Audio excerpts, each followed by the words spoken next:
Birinci ayın 5'inden itibaren burada Türk Telekom'a ait telefon kabloları çalındı.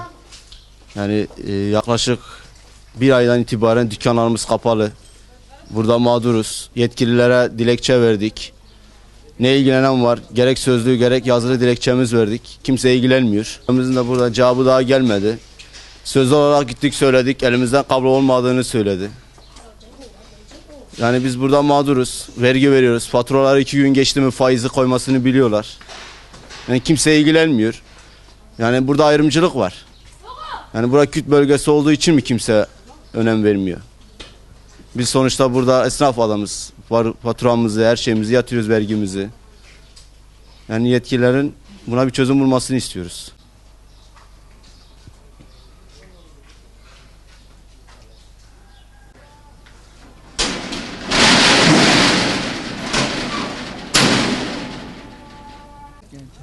Şikayetçiyiz abi. 1,5-2 aydır internetimiz yok.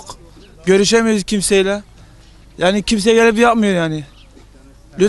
Şeyler kabloları koparlıyor, kimse yetkili yok. İlgilenen yok, bakan yok. En kısa zamanda yapılmasını istiyoruz. İlgilenen varsa ilgilensin lütfen. 2 aydır internetimiz yok. Hem telefon görüşmesine faturaları geliyor ama hiçbir yerle görüşemiyoruz. Geçen ay ödediğim fatura 208 milyon. Yani sadece bizim semtte yok. Ya 20 dakika ötede yine internet var.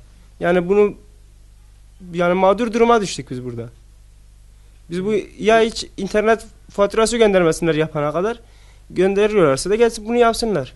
Yetkililer buna bir çözüm bulsunlar.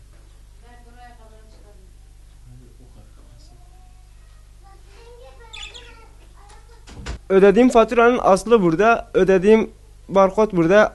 Miktarını göstereyim. 224 milyon 65 kuruş para ödemişim ve bana ondan sonraki fatura, bana gelen faturanın devamı benim 58 yerine 15 kuruş gelmiş. Yani yazık günah değil mi? Ben fatura sözleşmesinde bize 58 sınırsız dedikleri zaman 70 liranın gelme nedeni ne yani? Ha fazlaysa bildirin yani. Bir abone değişikliği varsa ve işte fiyatlarda değişiklik, kampanya bitmişse, ama hiç bildirmeden direktmen 224 bir yandan geliyor. 70 lira bir yerden geliyor. Yani bize de yaz. Yani hem internetimiz yok. İnternet geldiği anda neymiş? Masraf parası 224 lira. 74 TL 5 kuruş bir yerden kestiler. 5 kuruş bir yerden kestiler. 75-50 kuruş yok kabloymuş, şeymiş, bütün şeyleri burada yazıyor. İnternet de olmadığı takdirde bunlar geliyor. Demek ki internet gelse ne kadar alacaklar o da iyi belli değil. İşte bakın burası kesilmiş buradan gördüğünüz gibi.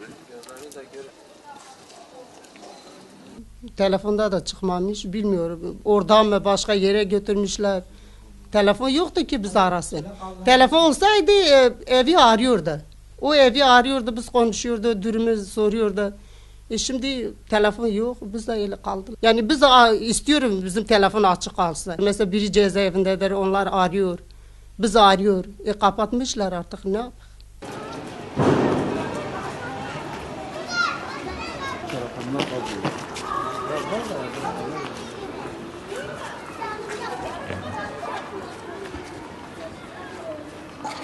Bunu kesiyorlar işte. Kim kestiğini bilmiyoruz.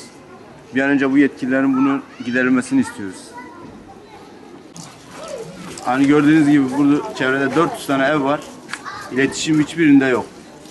İnternet yok, iletişim yok. Kablo hırsızlar kesmiş. Kim çaldığını da bilmiyoruz.